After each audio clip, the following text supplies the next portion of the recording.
The steady beep of hospital monitors filled the air as I opened my eyes for the first time in 3 months. Everything was blurry, and my throat felt like sandpaper. A nurse rushed to my side, speaking words I couldn't quite grasp. But one thought cut through the fog in my mind. Where were my children? I'm Julia Thompson, and before the accident that put me in a coma, I was preparing for war with my mother-in-law, Margaret Sterling. Now, as consciousness slowly returned, I realized she had used my absence to make her move. Your children are with their grandmother, the nurse explained gently when I managed to ask. Your mother-in-law has temporary custody while you recover. The words hit me like a physical blow. Margaret had finally done it. She'd taken my kids. I tried to speak again, but my voice wouldn't cooperate. Tears of frustration rolled down my cheeks as I thought of my twins, Emma and Ethan, just 6 years old. What had Margaret told them about me? As my strength gradually returned over the next few days, I learned what had happened. Margaret had convinced my husband, David, that I was an unfit mother while I was unconscious.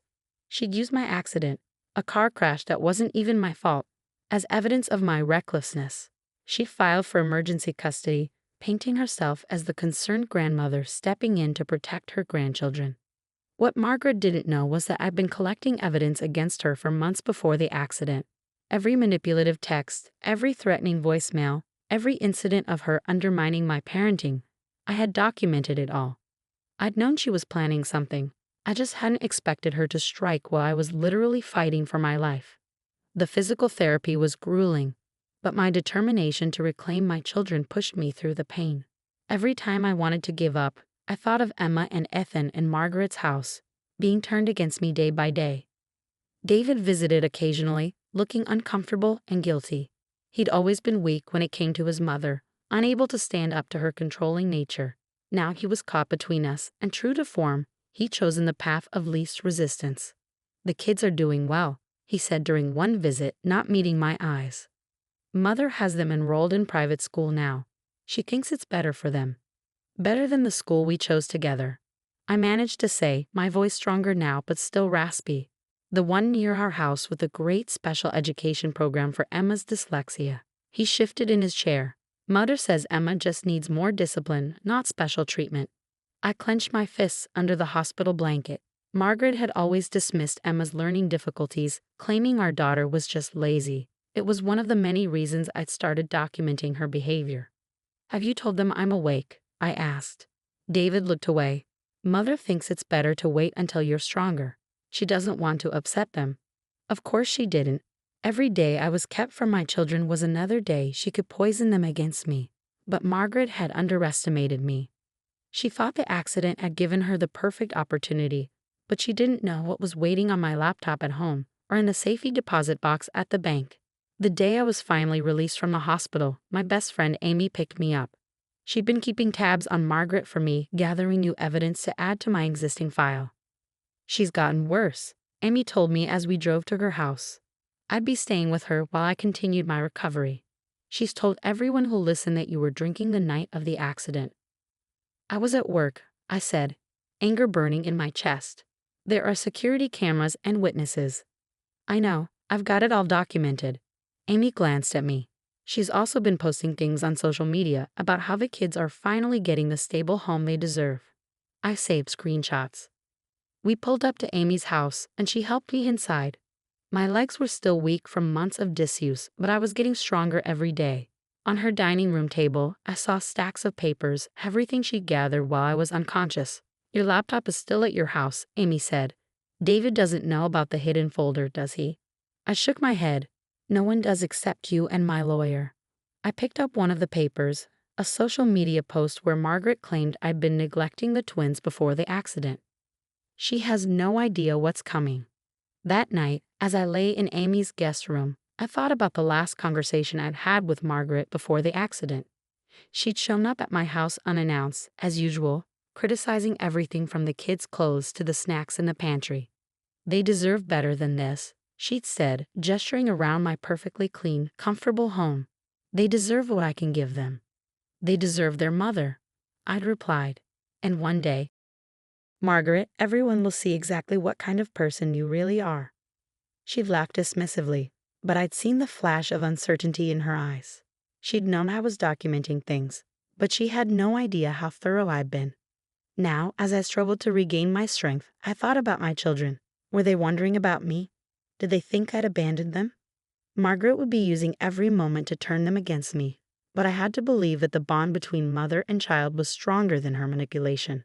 Tomorrow I would call my lawyer. The file I'd been building was extensive.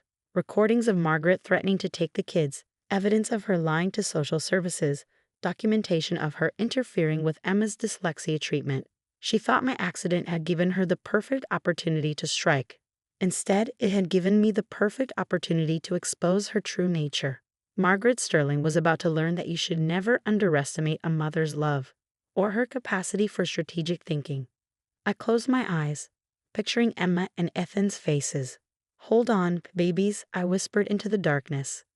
"Mommy's coming." The next morning, I met with my lawyer, Rebecca Chen, in her downtown office.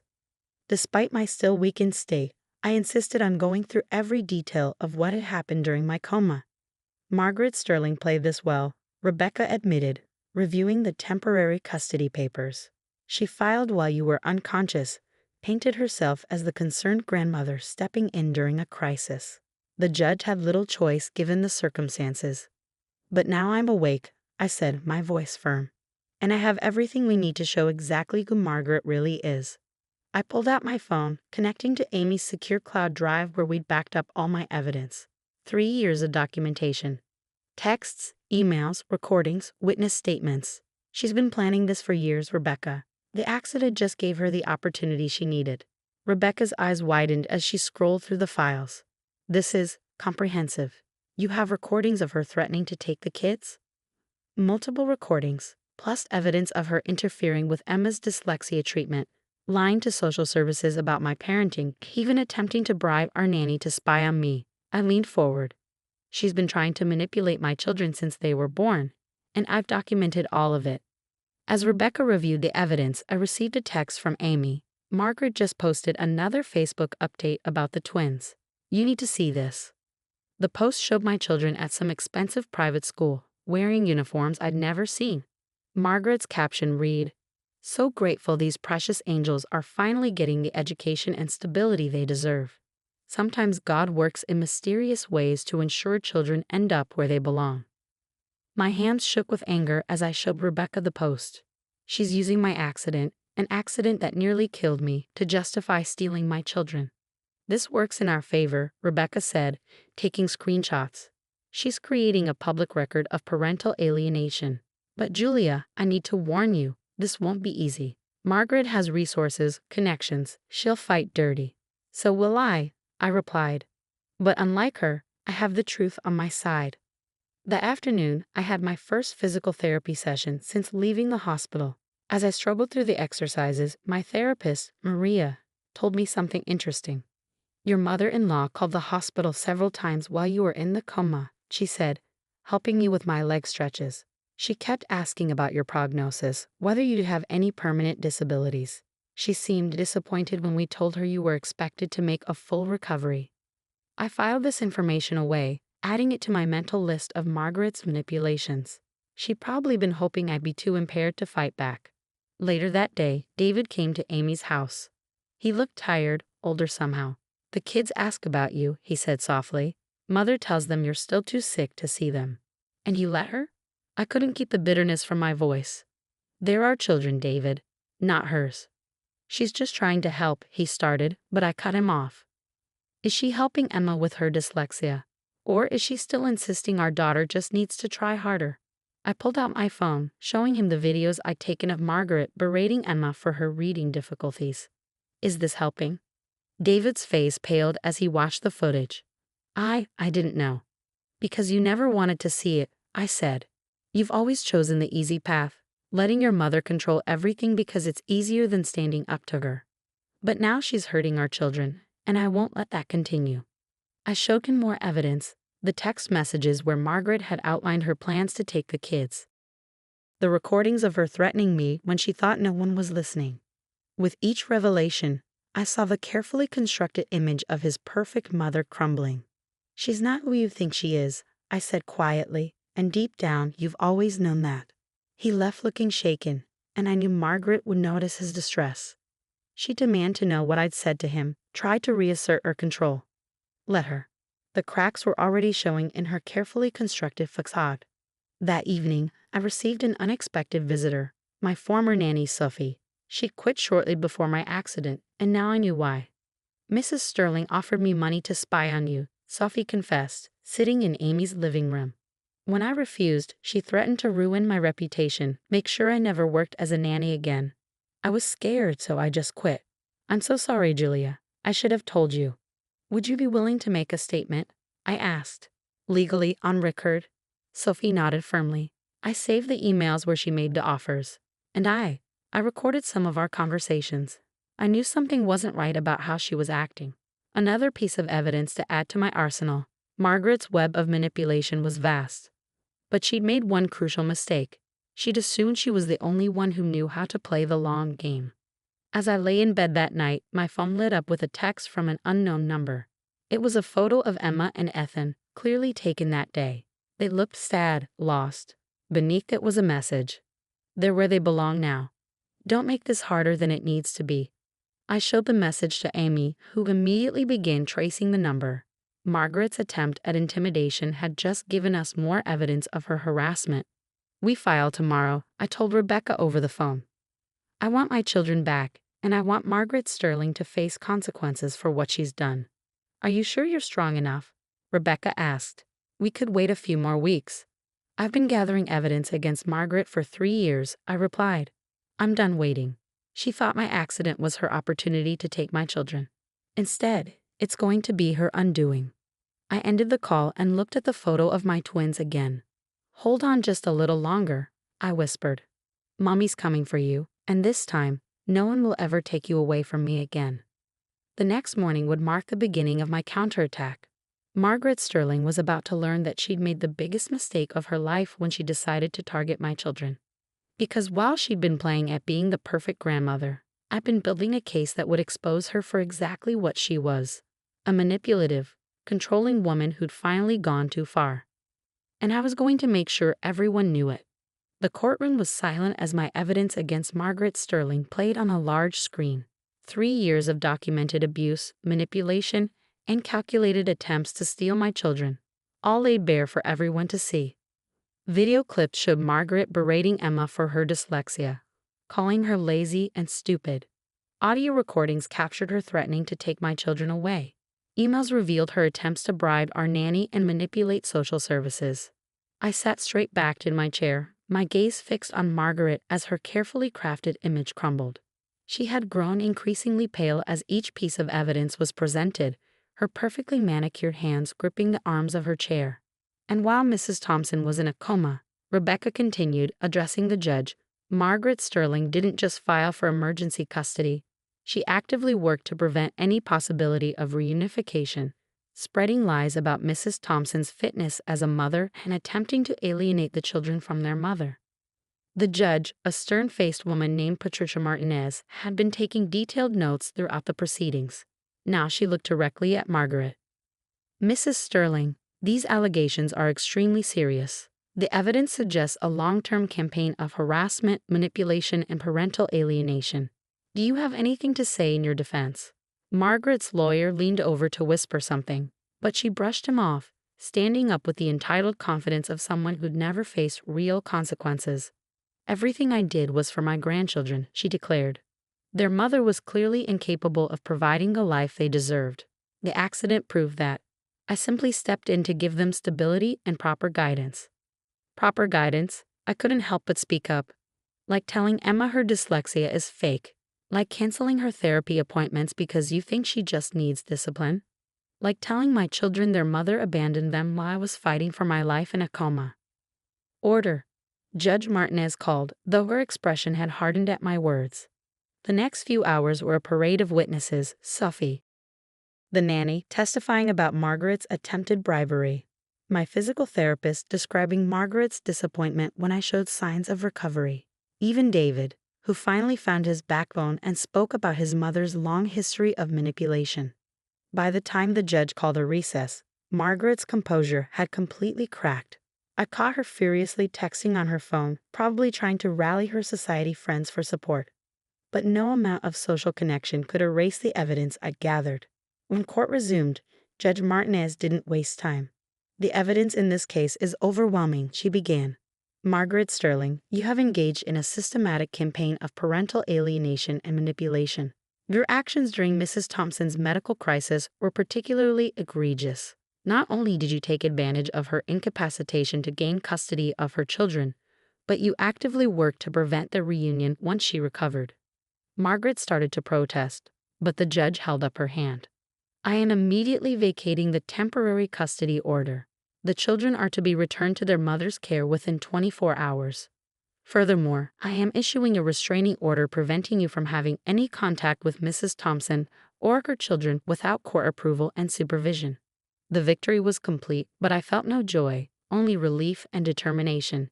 Now came the hard part: helping my children heal from the damage Margaret had caused. When I arrived at Margaret's house with the police and social services to collect Emma and Ethan, I could hear her raging inside, declaring that she'd appeal, that she'd never stop fighting for her children. But then the door opened, and none of that mattered anymore. My babies were there, looking uncertain and confused until they saw me. "Mommy," Emma whispered, her voice small and unsure. I knelt down, opening my arms. "Yes, sweetheart, Mommy's here, and I'm never leaving you again." They ran to me, and as I held them close, I could feel Margaret's poisonous influence beginning to fade. We had a long road ahead: therapy for the twins, rebuilding trust, healing as a family, but we would do it together. David, who had watched the reunion from a distance, finally approached.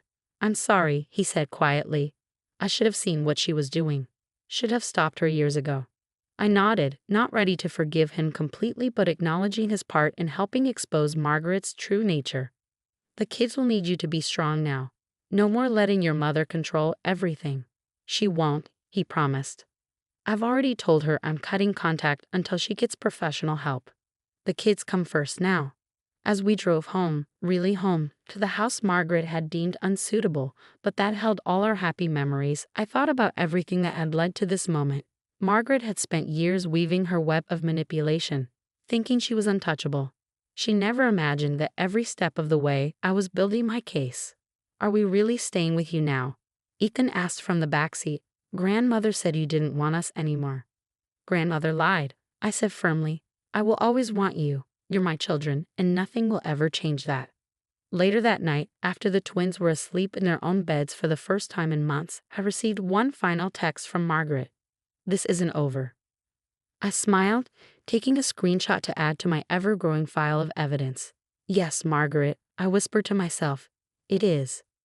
Because while she had spent years playing the role of the perfect grandmother, I had been gathering proof of the monster beneath the mask. She thought my accident was her opportunity to steal my children. Instead, it had given me the chance to expose her true nature to the world. Margaret Sterling had finally learned the most important lesson of all: never underestimate a mother's love or her capacity for justice. The notification popped up on my phone while I was in the middle of a crucial meeting with the board of directors. Another withdrawal from our joint account, $50,000 this time. My hand trembled slightly as I silenced my phone, but I kept my expression neutral as I continued my presentation. Inside, my mind was racing. In the past 3 months, Mark had drained nearly $300,000 from our savings, and I knew exactly where it was going. My name is Sarah Chin, and at 35, I'm the youngest chief financial officer at Morgan & Stanley Investment Group. I spent 15 years building my career from the ground up, working endless hours and sacrificing everything to get where I am. Mark, my husband of 8 years, used to say he admired my drive. That was before Jessica started working as his personal trainer at his exclusive gym. The signs had been there for months: the late nights at the gym, the new wardrobe, the sudden interest in his appearance. But I wasn't as naive as he thought. Being a CFO meant I knew how to follow money trails, and Mark's trail led straight to luxury hotel charges, expensive jewelry purchases, and first-class flights to exotic locations, all with the woman who was supposed to be helping him get in shape. I sat through the rest of the board meeting, my presentation flawless despite the chaos in my mind. When it finally ended, I retreated to my office and pulled up our bank statements. The latest withdrawal had nearly emptied our joint account. Mark clearly thought he was being clever. but he had no idea who he was dealing with. Sarah? My assistant Rebecca poked her head in. Your husband's on line 1. Says it's urgent. I took a deep breath, steadying myself before picking up the phone. Mark? Hey babe, his voice dripped with false cheerfulness. Listen, I need to talk to you about something important. Can you come home early today? I glanced at the bank statement still open on my screen. Of course, I'll be there in an hour. When I pulled into our driveway, I noticed Mark's new Mercedes parked out front, another recent purchase he'd made without consulting me. Our 3-story Victorian home, which we'd bought together 5 years ago, suddenly felt cold and unwelcoming. Mark was waiting in the living room, lounging on our Italian leather sofa with an arrogance that made my blood boil. Sarah, he said, not bothering to get up. We need to talk. About the $300,000 you spent in the last 3 months? I asked calmly, setting my briefcase down. His eyes narrowed slightly, but his smirk remained. Actually, yes, among other things. He stood up, straightening his designer shirt. I've met someone. Someone who appreciates me, who makes time for me. Unlike you, she's not obsessed with her career. I felt a laugh bubble up in my throat. You mean Jessica? Your personal trainer? For a moment, his confidence wavered. How did you? I'm a CFO, Mark. Did you really think I wouldn't notice the hotel charges, the jewelry, the flights to Bali? He recovered quickly, his smirk returning. Well, then this makes things easier. I want a divorce. And since I've already moved most of our savings, you might want to think carefully about how difficult you want to make this. I maintained my composure, years of boardroom negotiations serving me well. You really shouldn't have done that, Mark. Why? He scoffed. Because you'll be mad. Because you'll try to take me to court. Good luck proving anything. I've covered my tracks. I smiled then, a small, knowing smile that made his smirk falter. No, you should have done that because that money, it's not really gone, and you've just committed a felony. The color drained from his face as I pulled out my phone and began playing a recording, his voice clearly discussing his plans to hide assets with Jessica. You see, Mark, I've been tracking everything. Every withdrawal, every purchase, every conversation. And there's something else you should know. I reached into my briefcase and pulled out a stack of documents. That joint account you've been draining? It's not actually our money. It's company money I was managing for a special investment project. You've just stolen $300,000 from Morgan & Stanley Investment Group. His face went completely white. You're lying, he whispered, but I could see the fear in his eyes. Am I?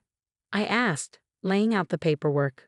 Would you like to explain that to the FBI? Because they're very interested in talking to you about wire fraud. Mark collapsed onto the sofa, his arrogance finally cracking. You set me up, he said, his voice hoarse. No, Mark, you set yourself up. I just made sure there would be consequences. The next few hours were a blur of phone calls and revelations. I contacted my lawyer, Sarah Martinez, who had been briefed on the situation months ago. She arrived within the hour, armed with more documentation than Mark could comprehend. Mrs. Chen has been gathering evidence for months, Sarah explained, laying out file after file. We have records of every transaction, every conversation, and every meeting between you and Jessica Thompson, including some very interesting wire transfers to offshore accounts. Mark's face grew paler with each document. This is insane, he muttered. You can't prove anything. Sarah raised an eyebrow.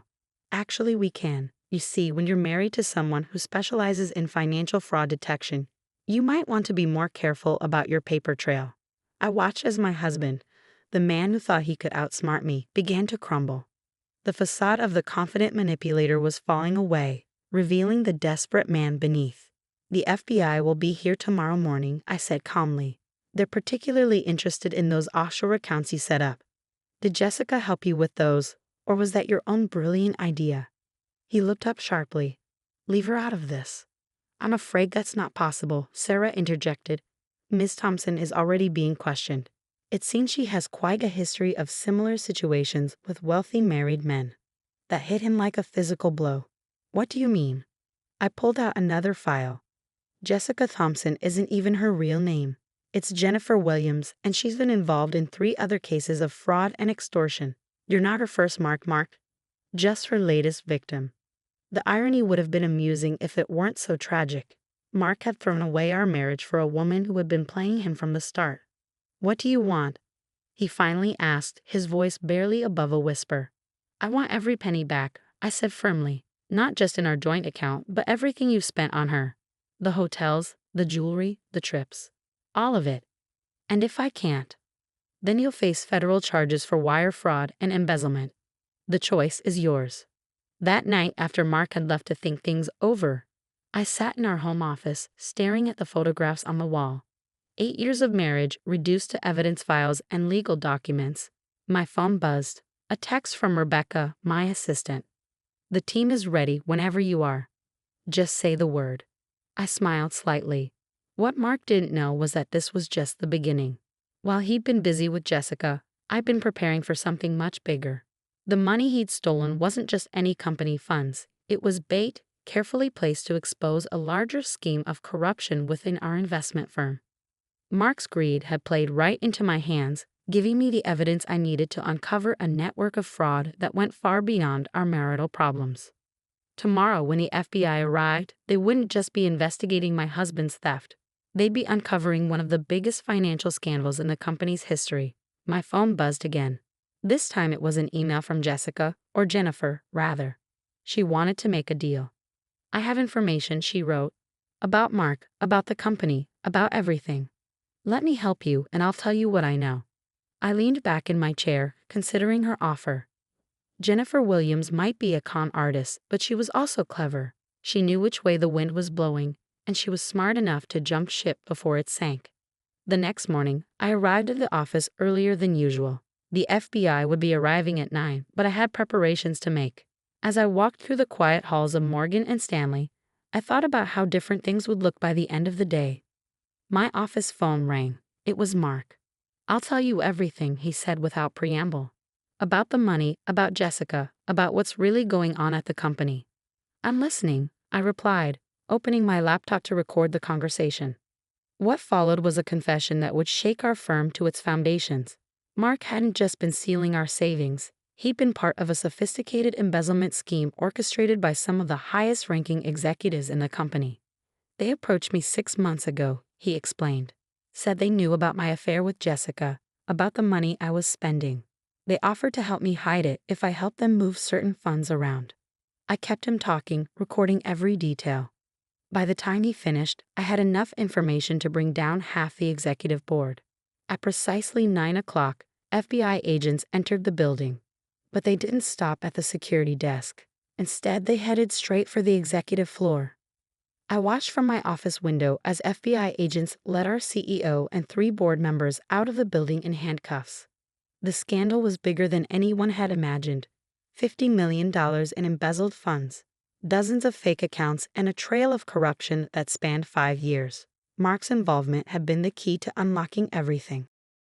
His clumsy attempts to hide our savings had exposed a sophisticated money laundering operation that the FBI had been trying to crack for months. My careful documentation and strategic placement of funds had provided the evidence they needed. Jennifer Williams, as it turned out, was more than just a con artist.